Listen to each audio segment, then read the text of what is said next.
আপনাকে এমন একটি শহরে পাঠানো হলো যেখানে দিনের কার্যক্রম রাতে হয়।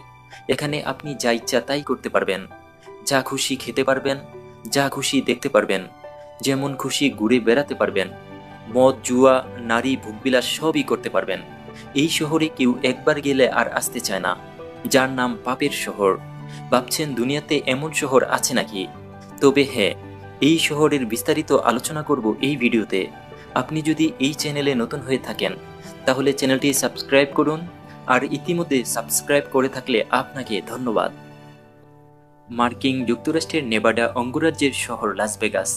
সারা বিশ্বের মানুষের কাছে এটি প্রমোদ নগরী হিসেবে পরিচিত। মূলত জুয়া, কেনাকাটা, ভোজনবিলাস, বিনোদন এবং নৌশ প্রমোদের জন্য বিখ্যাত। বিভিন্ন দেশ থেকে পর্যটকরা মনোরঞ্জনের জন্যই এখানে আসেন।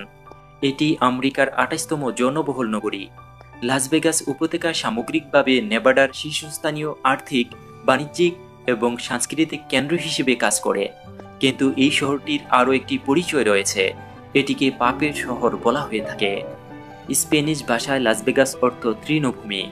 শুরুর দিকে এই শহর অপরাধীদের তৃণভূমিতে পরিণত হয়েছিল। ১৯০৫ সালে এই শহরের জন্ম হয়, তবে নগরের মর্যাদা পায় ১৯১১ সালে। ৫০-এর দশকে এটি বদলে যেতে শুরু করে। নিউ ইয়র্ক ও শিকাগোর মাফিয়ারা দেশটির মহাবি মরুভূমিতে কালো টাকায় সাদা করার জন্য এবং ব্যবসা করার জন্য আসে। তখন এই শহরে কোনো আইন না থাকায় তারা অপরাধমূলক কাজগুলো এখানেই করত। শিকাগোর মাফিয়ারা লাস ভেগাসে যাওয়ার আগেই সেখানে আস্তানা গড়ে নিউ ইয়র্কের মাফিয়ারা। তারা ক্যাসিনো ও হোটেল ব্যবসা থেকে বছরে প্রায় $৫ কোটি উপার্জন করত। এই দুই মাফিয়া গোষ্ঠী দীর্ঘদিনের সুসম্পর্কের কারণে তারা একসাথে সেখানে তাদের ব্যবসায়িক কর্মকাণ্ড পরিচালনা করতে শুরু করে।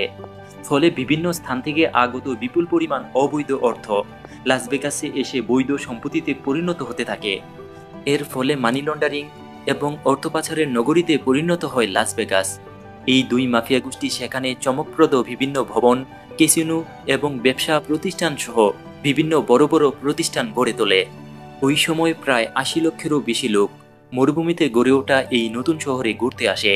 এই বিপুল পরিমাণ পর্যটক লাস ভেগাসের ক্যাসিনোতে প্রায় $২০ কোটি খরচ করে। তখন মাফিয়ারা জুয়ার পাশাপাশি সকল ধর্মের বিনোদনের ব্যবস্থা করে।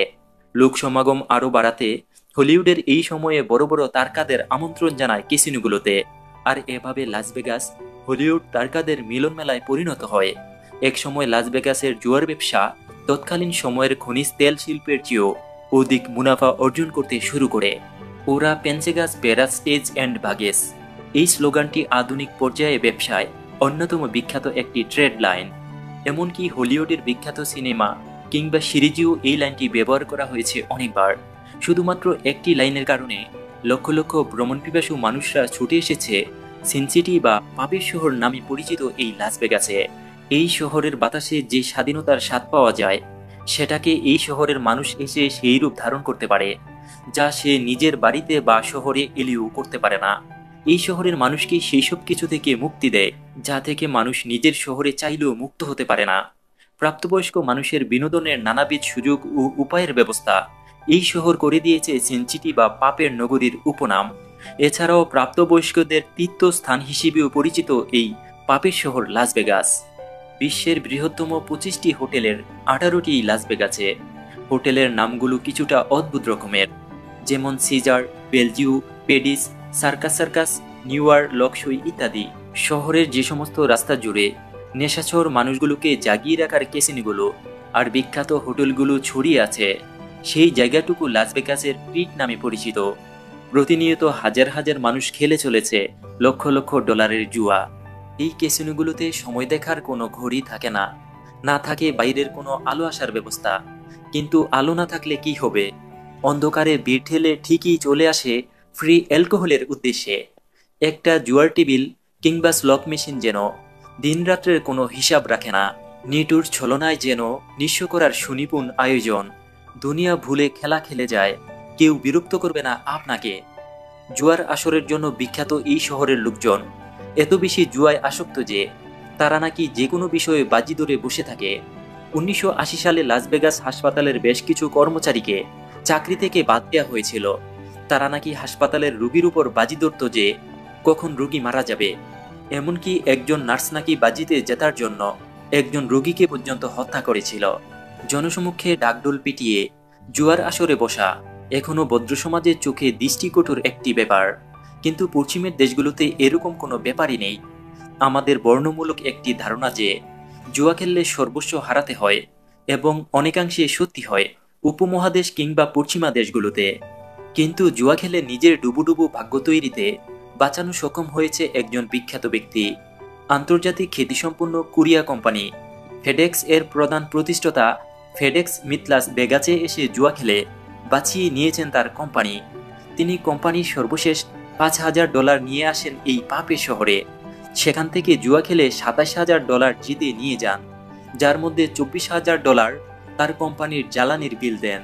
শুনতে অবাক লাগলেও সত্য যে মার্কিন প্রেসিডেন্ট ডোনাল্ড ট্রাম্পের উত্থান হয়েছে এই ক্যাসিনো থেকে। জুয়ার জন্য বিখ্যাত হলেও সবাই প্রাথমিকভাবে জুয়া খেলার জন্য এই শহরে আসে, বিষয়টা আবার তেমন নয়। একটি সমীক্ষায় দেখা গেছে যে প্রাথমিকভাবে মাত্র 15% মানুষ জুয়া খেলার জন্য আসে এই পাপের শহরে, কিন্তু আসার পর 75% লোক জুয়া খেলে এই শহরে। লাস ভেগাস শহরের আসল রূপ দেখা যায় রাতে। প্রায় 6.5 লক্ষ বর্গ কিলোমিটারের এই শহর যেন কখনো রাতে ঘুমায় না। জুয়া, পতিতাবৃত্তি ও অর্থ পাচারের মাধ্যমে নিউ ইয়র্ক ও শিকাগোর মাফিয়াদের হাতে গড়ে উঠেছে এই অপরাধের শহর। আর এভাবেই লাস ভেগাস পাপের শহর হিসেবে পরিচিতি পায়। তবে বন্ধুরা, ভিডিওটি কেমন লেগেছে কমেন্টে জানাতে ভুলবেন না। আর এইরকম ভিডিও পেতে চ্যানেলটি সাবস্ক্রাইব করুন আর বন্ধুদের সাথে ভিডিওটি শেয়ার করুন। পরবর্তী ভিডিও দেখার অপেক্ষায় ততক্ষণ ভালো থাকুন। ধন্যবাদ।